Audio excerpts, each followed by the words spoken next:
There's one habit that will change your life, and it is do not sleep with your phone. Because the one decision everybody makes that kills your productivity, kills your focus, tanks your mental health is before you get yourself right, you grab your phone and check in with the world. And that means you gave your most important commodity, your time and your attention, to things that don't matter. Use a 5-second rule. 5, 4, 3, 2, 1, get out of bed. Do not lay there like a human pot roast, marinating in fear, staring at the ceiling. Get out of bed. So people who hit the snooze button, based on the research, when you drift back into sleep, it triggers your brain to go into a sleep cycle that typically lasts between 75 and 90 minutes. And when the alarm goes back off, in 5 minutes. 5 minutes, you're in what they call a state of sleep inertia. It impacts your productivity for 4 hours. Make your bed, because it is a way to keep a small promise to yourself. It's also a way to have a nice place to come back to, like a gift tonight. The third thing I want you to do when you go to the bathroom is I want you to look in the mirror, and I want you to add a high five in the mirror to your morning routine. We did this massive study. 50% of men and women cannot look at themselves in the mirror in the morning.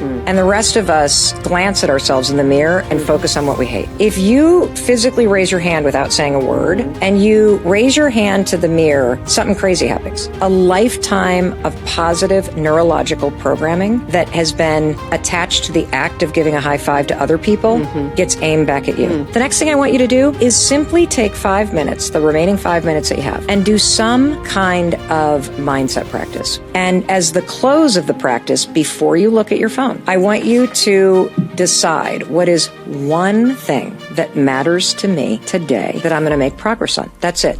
Need motivation? You better watch a top 10 with Believe Nation. Hey, it's Evan Carmichael, and I make these videos because running the business is hard, and waking up every day and getting to work when you're all by yourself is hard. And the thing that saved me, that continues to inspire me, motivate me, give me hope, inspiration, ideas, is looking at the stories of people who've done a lot more than me. And I learn strategies, I get motivation, and it gets me to believe in myself to go off and attack the day. And so I hope this video inspires you to do the same as well. So today, let's learn from one of the best, Mel Robbins, and my take on her top 10 rules of success. Enjoy. Rule number 2 is practice the 5-second rule. How do you stop procrastinating? Oh, simple. Just nail yourself to a chair. That's what you do. You tell yourself no booze until you get it done. That works. No, it doesn't. The reason why these things don't work is because most of us don't even understand what procrastination is. I know I certainly didn't. The reason why you procrastinate is not why you think. Procrastination has nothing to do with work. Procrastination is a stress reliever. That's right. It's a tool that you use to give yourself relief from stress that you feel. And the stress that you may be feeling right now might be stressed about money. You might be stressed about your health. Maybe you're stressed about something going on at work or about a relationship that you're in. And the way that this relates to procrastination is you're stressed out, you got work you know you need to do, but instead of doing it, you go online or you watch the highlights of last night's game or you waste an hour looking at Facebook. And when you do that, when you avoid work, it makes you feel good, but just for a minute.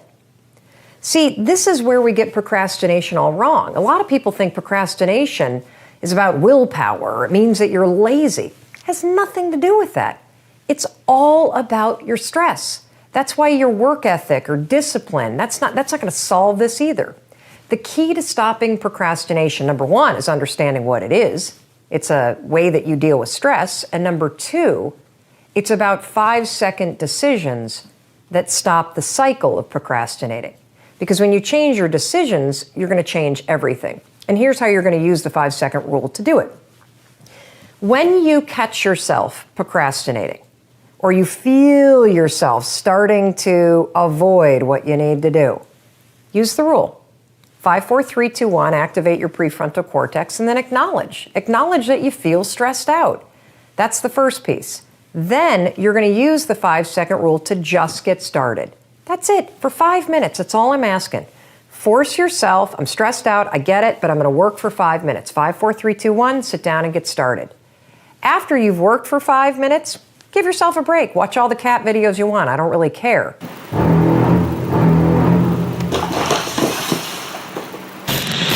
The point here is that this is a way that you can use the 5-second rule in combination with research about beating procrastination that puts you in control of your decisions. Rule number 3 is use the alarm to win. Use the alarm on your phone. Seriously, this is a genius hack. Put the alarm on your phone to use to help you be your future self. It's like a reminder from the future, okay? Cake's done. Get up, go check on it. No, seriously. So every single smartphone has the ability to set an alarm. And on the alarm, when you go to set the time, there's a label. Right now it says alarm. You can literally change the label to help you remember anything. And here's what's super cool about a simple alarm on your phone. Research has found that twice as many people who received quit smoking messages quit smoking over a 6-month period. So these little systems like setting an alarm on your phone, whether you're reminding yourself to take the vitamins that you want to be taking, or you're reminding yourself to get outside for the run, or you're reminding yourself to spend 30 minutes working on a project that you wanted to get done, they're going to make you, based on the research, twice as successful, twice more likely. This simple stuff works. And it's not that hard. It's not that hard, right? Not that hard to put a Post-it note on the mirror. Not that hard to set an alarm in your phone. Not that hard to set the water bottle out, but you got to do it, okay? Simple systems work because your life is complicated enough. And if you can put that Post-it note up, you are setting yourself up for success. I'm telling you, it's true. Rule number 4 is stop caring about unimportant things. We spend so much time twisting ourselves in knots about unimportant things.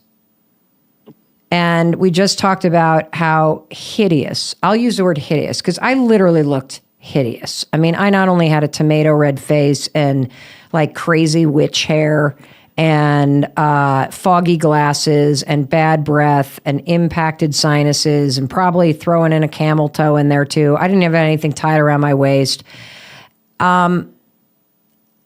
But not giving a shit about that is very liberating, because otherwise I'd be embarrassed by my own existence walking down the sidewalk.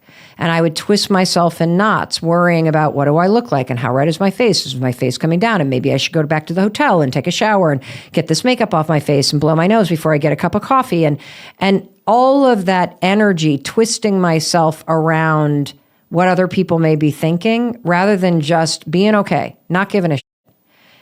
It's so liberating. Also, to make sure you're actually taking action after watching this video, I've designed a special free worksheet just for this video. The worksheet will highlight all of the lessons learned in this video, as well as pull out our 3 favorite learnings and quotes that will inspire you to actually do something. The worksheet will also give you space to write down what your key takeaways are and your specific plan of action to make sure you're getting results. If you want the worksheet designed specifically for this video, absolutely for free, there's a link in the description below. Go click on it and start building the momentum in your life and your business. I'll see you there. Rule number 5 is create systems. Why is it so hard to break through some daily habits and do things differently? Why can't I stay consistent in my daily tasks? I'll tell you why you're frustrated. The same reason why any organizer is frustrated, because you are trying to stay consistent in your head and you are not using simple systems and simple physical cues to keep you organized and to keep these changes top of mind. That's it. And you are managing so much. And you listening to me, you don't give yourself enough credit for how much you're juggling in your own mind. Stop keeping behavior change in your own mind and let's get it out of your head, because I want you to know something. You're not the problem. You have everything within you. You're not the problem. You are capable of learning new habits. You are capable of making amazing things happen. You're not the problem.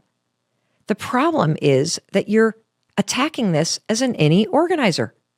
You are planning to do this all in your head.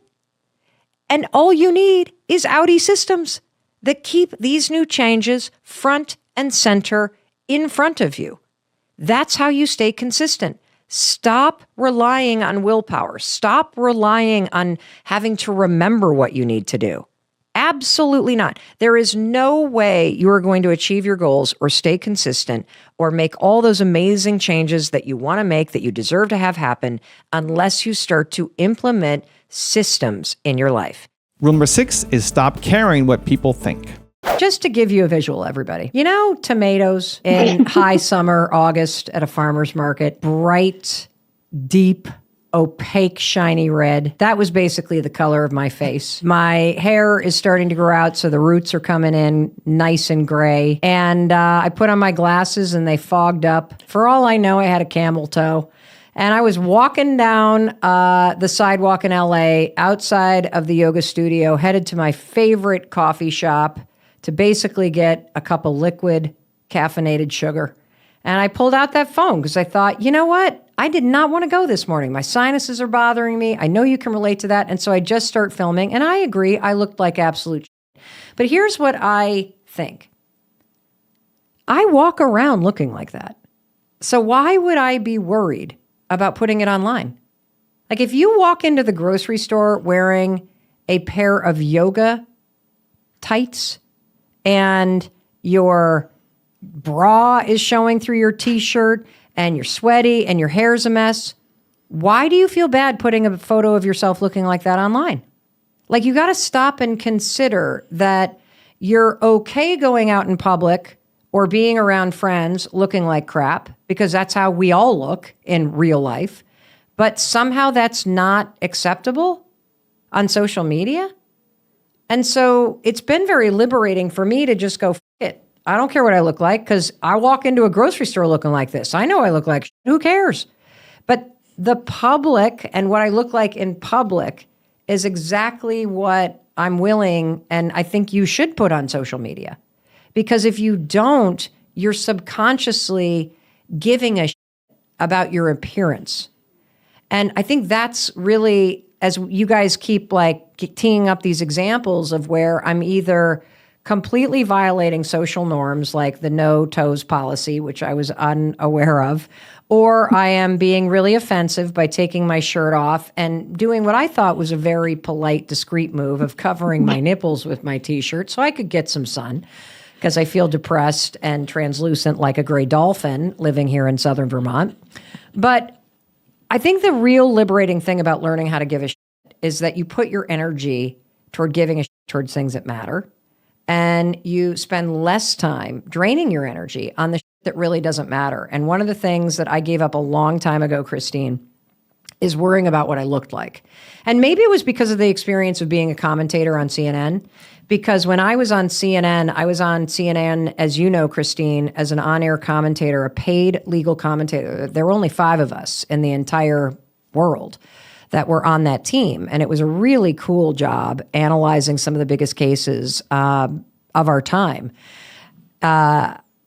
I noticed something, that whenever I would be on TV and I would have an opinion about particularly a case that people were really hot about, like Trayvon Martin's murder or what happened in Ferguson or Freddie Gray or Tamir Rice, and I'm a criminal defense attorney. And so I am adding in commentary as a defense attorney. I noticed that when people criticized me, they never criticized what I said. People on Twitter or on social media, here I am on television talking about a very serious topic. I take the job very seriously. They're like, you old bag, have you seen your neck? So who did it? Like just dragging down my jowls that look like saddlebags or my saggy ass turkey gizzard neck, or just constantly trashing me, that I just learned how to tune it out. And I started to not care. And there's something very liberating about leaving an exercise class and your mascara from last night is running down your face like Dracula and going and getting your coffee anyway. You know why? Because you don't give a shit what the other people who are standing in line around you think about the fact that your mascara is running. And half of them you're probably never going to see again anyway. So who gives a f?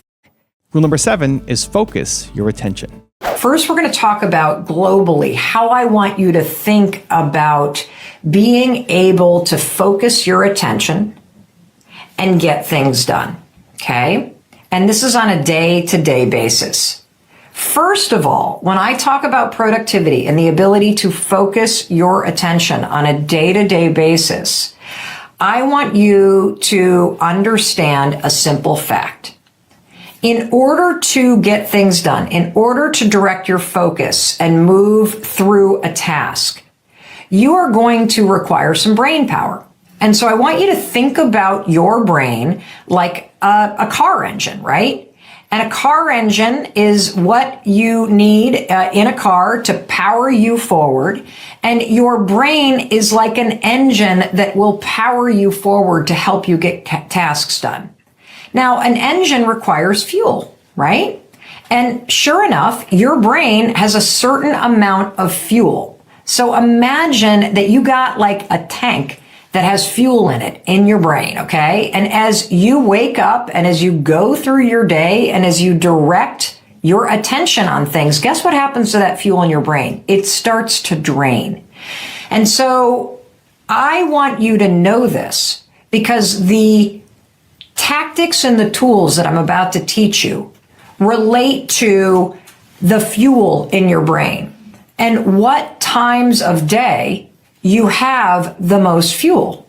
What times of day you are more likely to be able to focus, okay?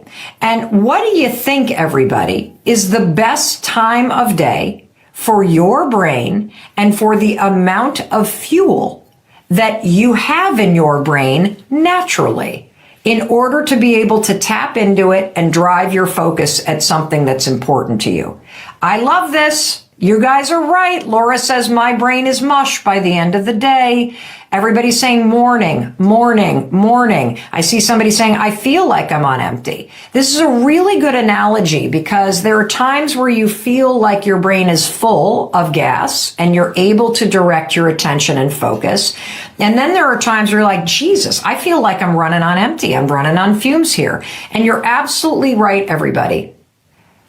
It is mornings. When you wake up, generally what the research shows is that your brain is primed to be able to focus for the first 4 hours of the day.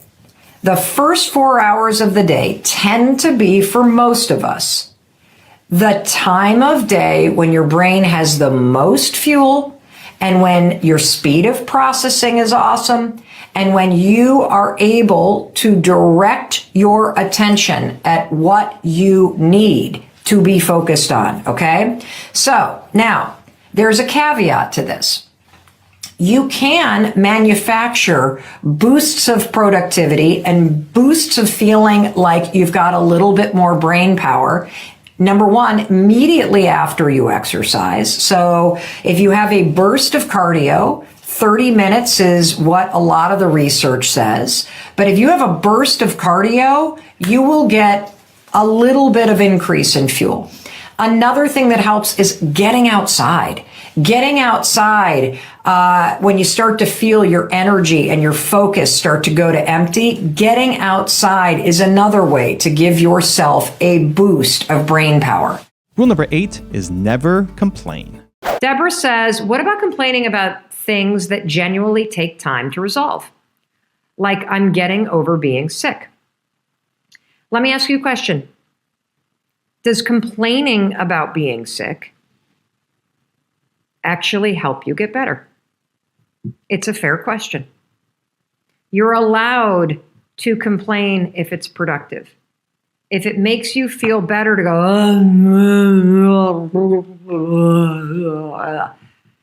and saying it is helpful, terrific. If doing that makes you feel even worse, try not to do it. Say things like, boy, I'm on day 3 of this. I must be getting better. Boy, the meds are going to kick in at any moment. You know, when it starts, Chris is looking at me like, what are you talking about? No, it's just somebody mentioned, do thoughts count? You know, Yes. there's outbound, sort of outward complaining, but then there's Yes. complaining in your own mind. Of course, thoughts count, because you know what you complain about the most? Yourself, your body, your intelligence, what you just said. the fact that you didn't go to the gym, the fact that you didn't do what you said you were going to do, the beating yourself up as a form of complaining because you're expressing dissatisfaction for yourself. And the problem with all this is that when you do it habitually, or when you complain as just a default mode and you don't realize how much you're doing it, you're allowing your mind to filter the world a certain way, and you're allowing yourself to live an existence where your own thoughts are poisonous. If you feel like hell and you got the flu and you've just thrown up in the toilet, complain all you want, vent all you want, you just earned that. But at some point, you're going to have to stop feeding the monster and putting poison in your own mind, and you're going to have to teach yourself how to start to find milestones that are positive so that you can become healthier, so that you can change how you think. Rule number 9 is be kinder to yourself. If you struggle with being kind to yourself, it is never too early or too late to have an enormous breakthrough in your relationship to yourself. And this is really important.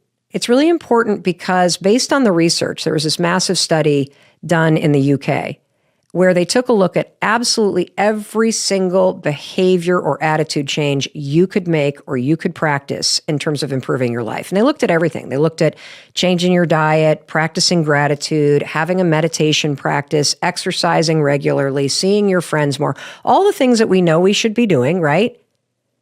But do you know that the single behavior change that has the biggest and most profound impact on your quality of your day-to-day life is simply being kinder to yourself? Yeah, that's right. According to the research, being kinder to yourself, learning how to accept and love yourself, it is the biggest mover in terms of your happiness, meaning, confidence, all of it. And the sad thing about this study is that habit of being kinder to yourself, of accepting yourself, of loving yourself, it's the one we practice the least. And rule number 10, the last one before some very special bonus clips, is get clear on your goals. How you create a better life with goal setting. Because goal setting from this point forward must be a part of your life if you want to feel a greater sense of purpose and meaning, period. And so I want you to come back to this episode. I want you to bookmark it. I want you to share this with people that you care about. If you've got somebody like I do who's a college senior, and as they approach graduation and they start to feel like they're about to have a quarter-life crisis and they're lost, you know what they need? They need goals. If you have a friend going through divorce, you know what they need? They need goals. If you're bored in life or feeling stuck or you've got to hit the reinvention button, you know what you need? You need goals. And you can re-listen to this every single quarter at any moment in your life and walk yourself through this very simple but powerful and life-changing research to get very clear about what you want and why you want it and how you're going to go achieve it. Now, speaking about the how, you want to know how? Habits are how you achieve goals. Systems are how you make it easier. I want to become empowered to improve my work situation. So I want to ask you about unhealthy work environments and the side effects they manifest. Where should I start making changes? Well, one thing I want to acknowledge really quickly is that you do have the power to change this, because positive energy is also very contagious. And if you protect your energy, you can take proactive steps to call people out on their behavior. And so that's what we're going to talk about now. And I want to bring a study into this because there was a new study by the Workforce Institute at UKG that found that 69% of people say that their managers have the greatest impact on their mental health, that their managers had the same level of impact on their mental health as their partner or spouse at home. Now, this was more than the impact that their doctor or therapist had on their mental health. And this was a huge study. They looked at 3,400 people across 10 countries. And so you are right. Negative people at work, particularly a manager, really bad for your mental health because you can't fix them. And for me, there are two types of jerks out there. And we've already started to kind of unpack this, but I really want to highlight this for you. There are the jerks that are just entitled, like I believe the woman at the hotel front desk was, that she just thinks she's better than everybody else. And they treat people like crap because they've always treated people like crap. You know people like this. They're rude to waiters. They're short with other people. They're full of themselves. They have a tone to their voice. They're super pompous. We hate these kind of people. The kind of people that are rude for no reason other than because this is how they are and this is how they treat people. And I hate people like this. And you know what else I can't stand? I can't stand the fact that they tend to bully us, right? And we just give in. And it just perpetuates this. People get a better room because they're mean to the person at the front desk. The world should not work like this, but it drains our energy. That's why we give in. And so there's that type of jerk. And then there's the second type, which is more like the person in that coffee shop that I was explaining, where they're just under pressure and they can't tolerate the discomfort that they feel. I call these kind of people emotionally immature. And I use the word immature because they throw tantrums. They're like a child who is so frustrated, so they throw themselves on the floor. And they're immature because they do not have a mature or responsible way of tolerating emotional stress. And so in these situations at work, you have a couple choices. Number one, we've already talked about the snow globe. This one works like a charm because it gives you objectivity, allows you to visualize the tantrum, and it makes you feel a little bit better than the person, honestly. And so that's one thing. A second thing that you can do is you are allowed to call people out on this behavior. In the first question that we got, you heard the example of somebody getting a really rude email. There's nothing wrong with picking up the phone or walking down the hall and saying, hey, is something going on with you? Because I don't know if you know how the tone of this email comes across, but it doesn't feel good. And most people, when you call them out on that and you kind of start off with, hey, is something going on with you? Because this isn't like you and the tone is really demeaning. And is there something you want to tell me? Or are you unaware that this is like how you're speaking to people? That is the way that you can call somebody out. And obviously, if you have somebody that is engaging in this consistently, document it, go to HR, because you shouldn't be under a barrage of that kind of abusive language or demeaning language or that sort of like really unnecessary pressure. That's not why you're in your job. And so you can go to HR, but you can walk down the hall, you can pick up the phone and you can say, I'm more than happy to help you with these things, but only if you speak to me in a respectful manner. And this is not respectful.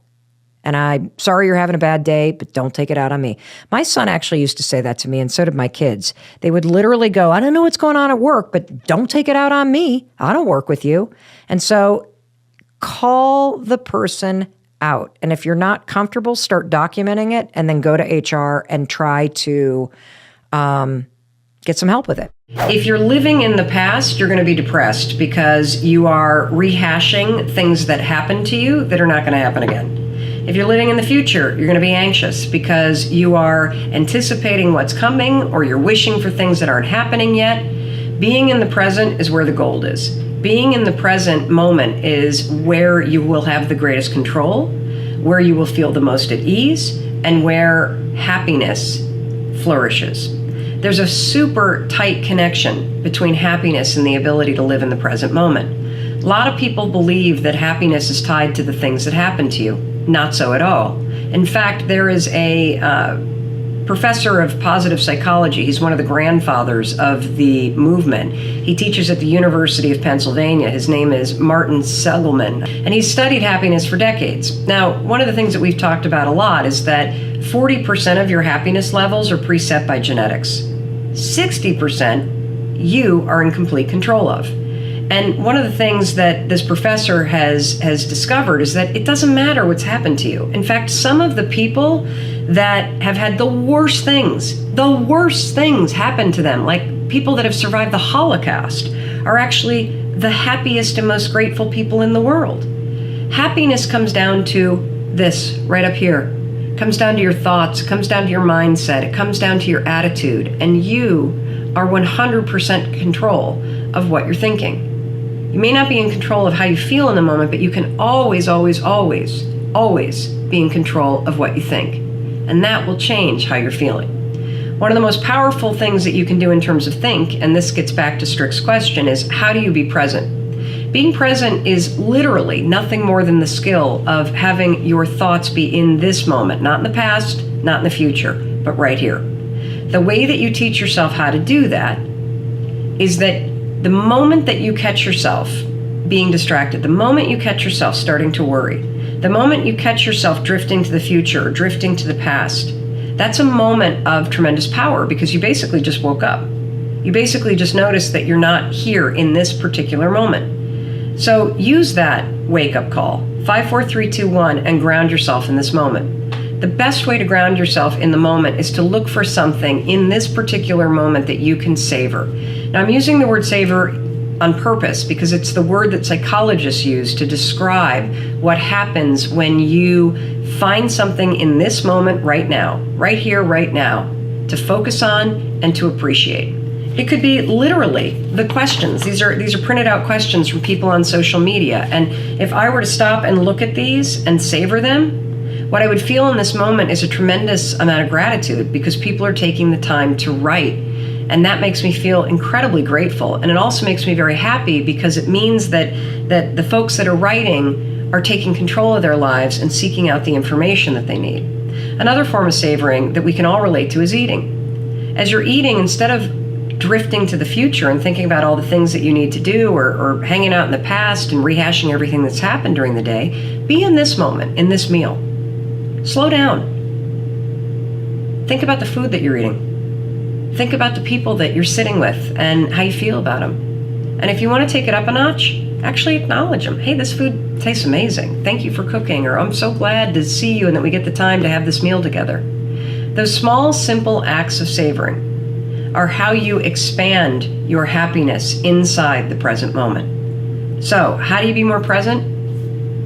Simple.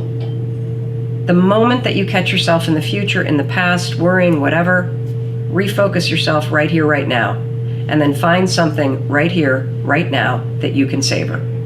And when you do that, you're not only going to be present, you're going to feel more grateful, and you're going to feel a little boost of happiness. I believe that in some way, your life, or the last 3 years, or the uncertainty that you have come through, or the issues in your life that you have survived, have left the light switch on. Your nervous system is in a state of alert. That annoying light bulb is blinking in the background, and it's time to turn it off. And so we're going to turn it off using the vagus nerve. The vagus nerve runs from your seat all the way through your body, through every major organ, through your vocal cords, and all the way up to the top of your head. And the technical term, when you flip the switch, is you're, quote, toning the vagus nerve. That's what researchers and neuroscientists say. I just say, let's just flip the switch. Let's just use the vagus nerve. And there's lots of ways that you can do this. So the vagus nerve, when you hum, when you sing, I think one of the reasons why so many of us love singing, whether you're singing in a religious ceremony or you're singing with friends or you're singing in the car as you're driving, you don't realize this, but in addition to just music's awesome, is that when you are singing, you are flipping the switch on the vagus nerve in your vocal cords. Another way you can do this, take a warm bath. Just go soak in a tub. It's amazing. I love doing that. Absolutely love doing that. And another way that you can do this, you see this all over the internet. Cold exposure therapy. Now, I have a tub that I climb into. I hate it. Absolutely hate it. But this has been transformational because when you put yourself in a situation, whether you're jumping into a lake or you're sitting in a cold bathtub or whatever, standing in a cold shower, just end your shower with 30 seconds of cold water. It sucks. And what you're doing is you're exposing your body to a situation where your nervous system turns on. The lights go on, baby, when you climb into 34-degree water, and it freaks out. And then you calm yourself down by breathing. And you are training yourself that even in situations where I get triggered, even in situations that are awful, like 34-degree water that I'm sitting in, I have the power to flip this switch and calm my ass down, breathe through it, and know that I'm going to be okay. That's a freaking superpower. And I know what you're thinking. You're like, are you shitting me, Mel Robbins? You're telling me to deal with trauma by taking a freaking bath? You're telling me that I can handle abuse from childhood and poverty and all this crap that I've had to like deal with losing my spouse and by taking a cold shower? What is wrong with you, woman? Yeah, I am telling you that because this is not about the shower. This is not about the bath. This is about you and your nervous system. This is about you training yourself that you have the power to be okay, no matter what's going on around you. That you are bigger than the things that you survived. That, yeah, by standing in a shower, you're training yourself for confidence, for the capacity to feel something and get triggered and not let it hijack your life. That's what this is about. And when you do that, you take that new you into your life. You take a person who has the capacity to have go sideways in your life and not get hijacked by it. You become the kind of person that could have survived horrendous trauma and be able to heal yourself over time. So my biggest struggle now is creating self-love for myself without feeling guilty, without feeling like I'm not being humble enough, or without feeling like I'm less of a mother or less of a wife because I'm taking care of myself. I know it's the other way. I know that I have to take care of me so I can take care of others, but I just have a hard time doing it without feeling that guilt. Janet, I got some bad news. You can't remove the guilt. I'm going to say that again. When you first start putting yourself first, you will not remove the guilt. And so I just want to be honest about that. But let me give you the two takeaways, okay, that are really important, because this really isn't about guilt. This is about you defining for yourself what it means to be a good wife and a good mother and a good person in your eyes. And so I'm going to give you two major wake-up calls that I had around this topic, and then I'm going to tell you this crazy story. So the first wake-up call that I got is this notion that the people who love you, they will be annoyed with you when you put yourself first. It is true. They are not going to like it. They like you being the person that you are right now. It is convenient for them that you put them first. It is wonderful, the dynamic that's in place, but it's no longer good for you. So just expect that the people who you love will be annoyed or disappointed or upset when you start putting yourself first. But they're still going to love you. It's not an either or thing, and I'll explain more about that.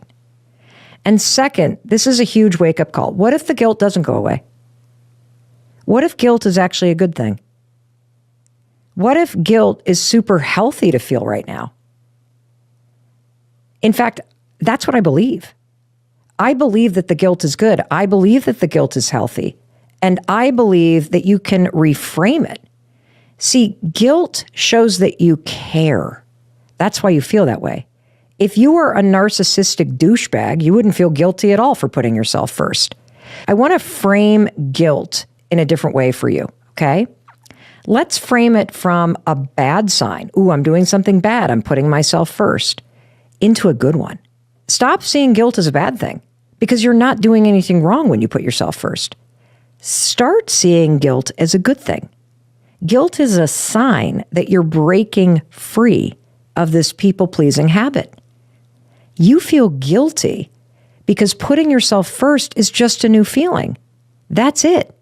You know, I had this insight a few years ago that I think might help you. Two things can be true in life at the same time. You can put yourself first and disappoint people, and they can still love you, even though they're disappointed. And here's another example of how two things can be true at the same time. You can feel guilty, and you can still put yourself first. Pretty cool. It's not an either or. And that's why I say that this topic about people-pleasing is about balancing your needs with the fact that in order to have great relationships, you do have to compromise sometimes. And the balance comes in because in order for you to have the life that you want, you are going to disappoint people that you love sometimes. I want you to start seeing something bigger. I know you're all successful. I'm talking about something really big for your life. And in order to do that, you have to answer this question. What do you really want? Now, I'm not talking about something small. I'm not talking about a little haiku. I'm not talking about renovating your kitchen. I'm not talking about signing on 10 new customers this month. I'm talking about what you really want. You know, 3 years ago, I was a lawyer and a business coach working with private clients and big corporations all over the country. And I came to a seminar, just like this one, a big leadership seminar, and I went there with my husband. We're both business owners, and I went because I wanted to be more successful. And I went because I wanted to make even more money than I already did. And I was sitting exactly where you are. In fact, I was sitting about, I don't know, 15 rows back, right where that woman with her hand on her thing, like, yeah, you? Yeah, she's like, hi. Was sitting, and I was taking notes, and I'm like, okay, I'm here to make more money. And then all of a sudden, she walked on stage. That is Martha Beck. She writes a column for Oprah Winfrey. She travels around the country speaking. She's a best-selling author. And when she walked on stage, I literally stopped listening. Please keep listening to me right now. And it hit me. I said, I want to be doing that. I'm ready for a bigger stage. Like, that's it. And what's so interesting about when you answer that question is that you don't answer it up here. You answer it here. That's how you see something bigger for yourself. You know, you guys are really cute because everybody's like, I don't see it. I don't see anything for myself right now. Now I'm just confused. I thought I knew what I wanted. You know, and now, Mel, I'm not really sure. And right now, the economy is so bad. I mean, it's so bad that even if you're successful, I know sometimes I feel embarrassed talking about my success around some of my friends because I know that they're really struggling. And I get calls every day into the radio show, people saying, oh, I've got this great idea, but I just don't know if it's the right time. And you know what I say to them? I say, yeah, you know, you're right. The recession, it's huge. You should wait. Those dreams, yeah, put them on hold. That's right. Yeah, you should stay in that job you can't stand just a little bit longer. You get college bills to pay. I mean, you know, what you're doing, it's fine. You're busy, right? That guy you're dating, he's good enough for you. But for the people in this room, baloney. You know, that's right. You know exactly what you want. And the only thing that you need to do is to admit it. Now, this may sound weird because I know most of you came in here because you're like, I know what I want. I'm here at Success to try to figure it out. I'm talking about something bigger, much bigger. I'll admit to you what it is that I'm up to. And the truth is, it's embarrassing. Because when you lock on to something way bigger than where you're at, it is downright embarrassing to tell people. Because you're not there yet. But I mean, at this rate, I've already admitted to you that I stalked Martha Beck and that I brought a haiku to the best, you know, lit agent in the country, so I got nothing to lose at this point. So this is what I want.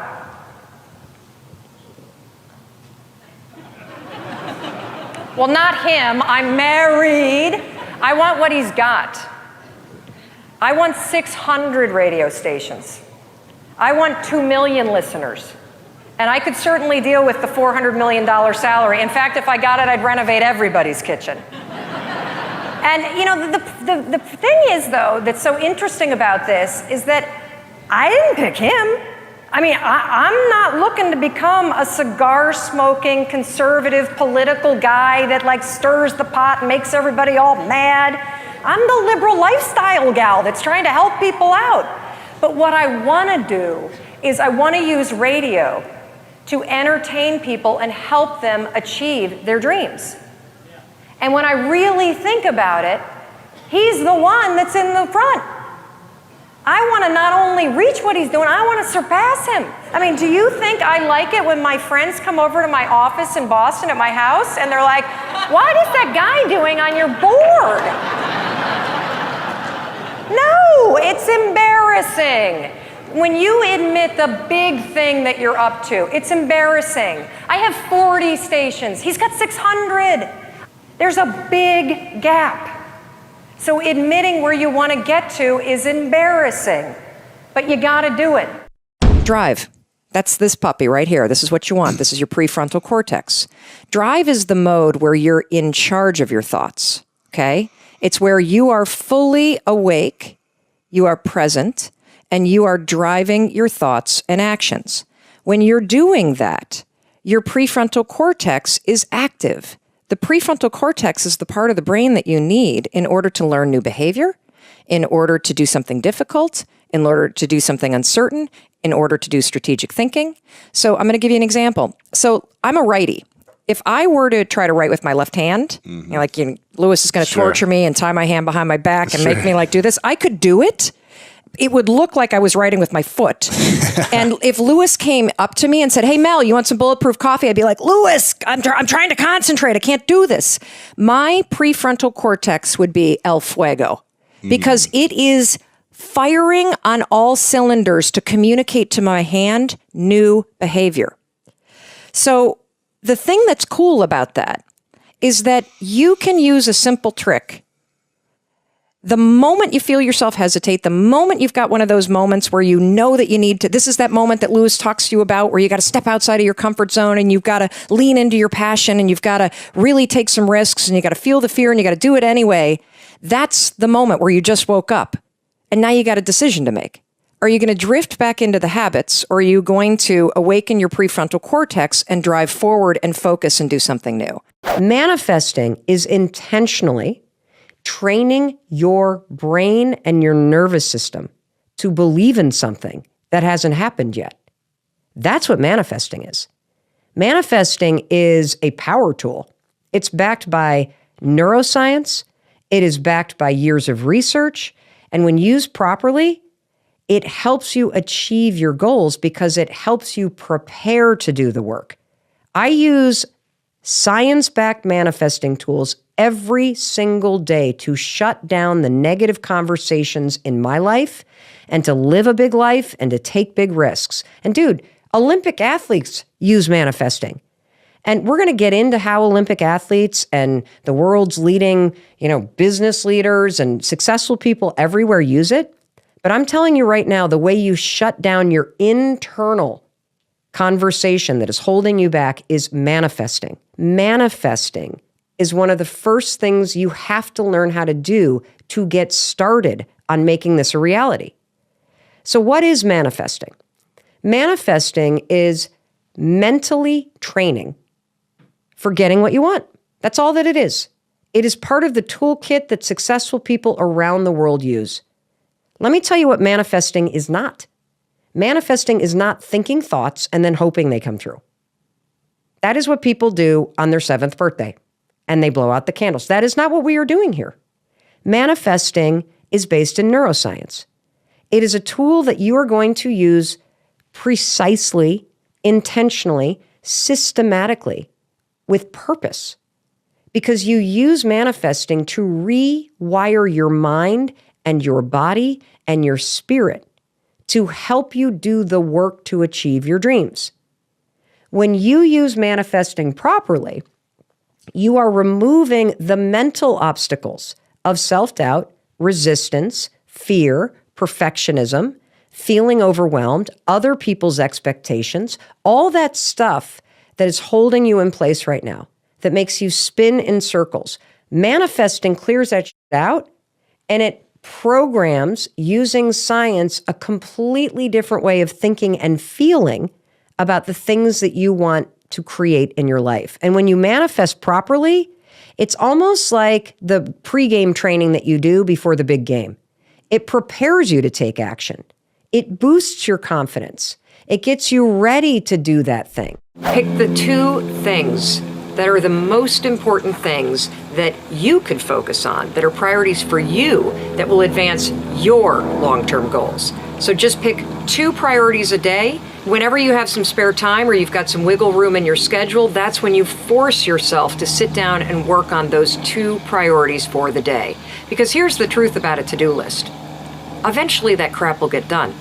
And typically what we do all day long is we're usually putting out fires, we're responding to emails, we're sitting in meetings that other people have called, and our days get filled doing things for other people. So what I want you to do is I want you to start thinking about every single day, what are 2 things that are priorities for you, and then find time whenever you can, even if it's just 10 minutes, to sit down and work on them. I want you to know that when you have the revelation that the voice that you've listened to for years, the voice that's held you back, that made you feel like that it's actually not even yours, that can make your heart seize for a minute. It's kind of one of those like, wait, what? And then when I add on top of it that you're not to blame for the crap that somebody programmed into your head. You were just a little person with 3 pounds of macaroni that was trying to absorb everything around it. And our brains love patterns, and it picks up on patterns of speaking. And that's what your brain did. And so if you're having this revelation, holy shit, I've thought that everything's my fault for my entire life because somebody made me believe it was. And then I held on to that belief. Don't freak out.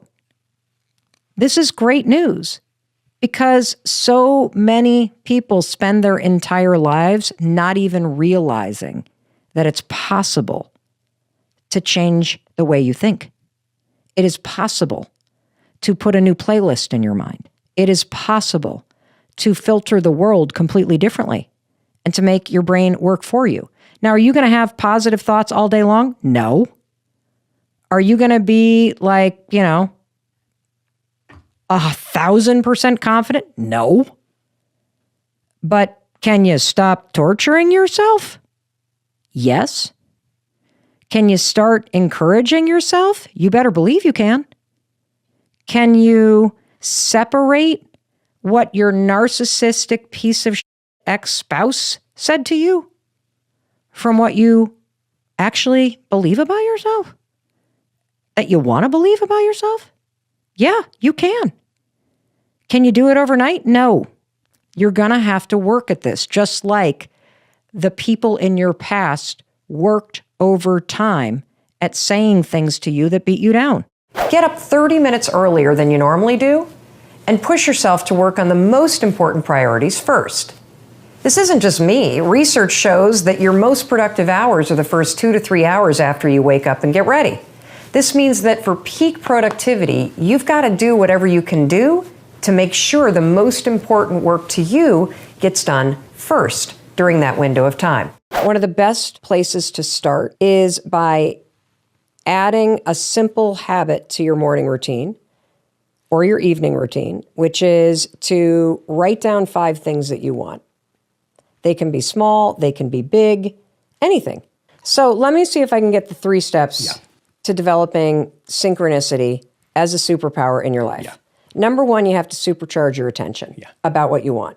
And if you don't know what you want, start writing 5 dreams down every damn day. And if you want help with that, go to melrobbins.com/dreambig. We've got a sheet that thousands of you have already downloaded that'll walk you through how to do this. Make this a practice.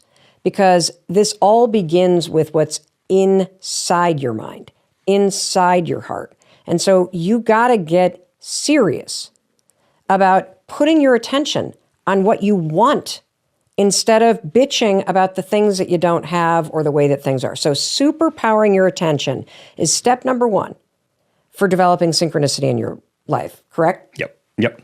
Okay, great. So step number two, Professor Myers, if I'm getting this, is opening up your heart to those moments where now that you have supercharged your attention and said, I want that damn Gucci handbag. I don't care that it's sold out. I don't care that this, or I want friends. I need more friends in my life. I'm lonely. So you supercharge your attention to what you want. And then you got to be open to in the beginning, coincidences that you could easily be like, that's the way that my phone listens to me and it's serving up ads, or, oh, that person's just reaching out because they want something. You got to get rid of your negative filter on what's happening around you, and you got to wake the hell up and realize that all around you, Dr. Myers is here to profess people. He has researched this. All around you are magical connections, and it's connected to what you want inside you. Yeah. And the second and that the emotion that comes with that, you feel. Yes. You feel it. Yes. Yeah. And so you got to start to get positive and intentional about calling out these signs that life is trying to help you, that things are going in the right direction. You got to grab one little thing and use it as like a little toehold to hold on to. And then when you call out that sign, you got to walk toward it. Yeah. Yeah. Is that right? Yeah. You know, I never realized that this is how I live my life. Like, I think what I've learned in this conversation is that synchronicity is something that I've been tapping into for a very long time. And there are periods in my life where I wasn't tapping into it and I was completely out of alignment and it was full of friction and self-destruction. And then there have been periods where I've allowed myself to say what I want, or at least say what wasn't working. And I allowed myself to start to believe in the signs that would be presented. And having done a tremendous amount of research about the reticular activity system and the filter in our brains and how you can change your mind and how your mind can help you, I really hope that as you're listening to this conversation, yes, I'm talking to you, that you will open your heart and your mind to this, because it's very real. I mean, they wouldn't be giving the Nobel Prize to somebody doing quantum entanglement if two particles a light year away could not, impact one another. And I want you to realize the power of your thoughts, and you to realize that the world is trying to help you, that you are meant to live in alignment, that synchronicity is not only possible, it's something that you're wired to do. And you can start today.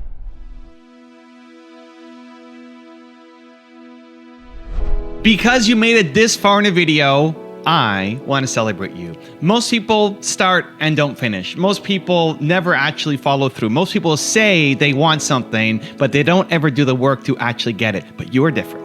You are special. Believe Nation, you made it here all the way to the end, and I love you. So as a special celebration, if you put a hashtag believe down in the comments below on this video, I will showcase you and celebrate you somewhere on the screen in a future video, because you are awesome. For 10 more amazing rules from Marie Forleo, check the video right there next to me. I think you'll love it. Continue to believe, and I'll see you there. I mean, I don't know. Maybe you're afraid that you're actually not good enough to achieve your dreams, or that if you do achieve more, that people are just going to expect more from you and you'll never be able to meet their expectations.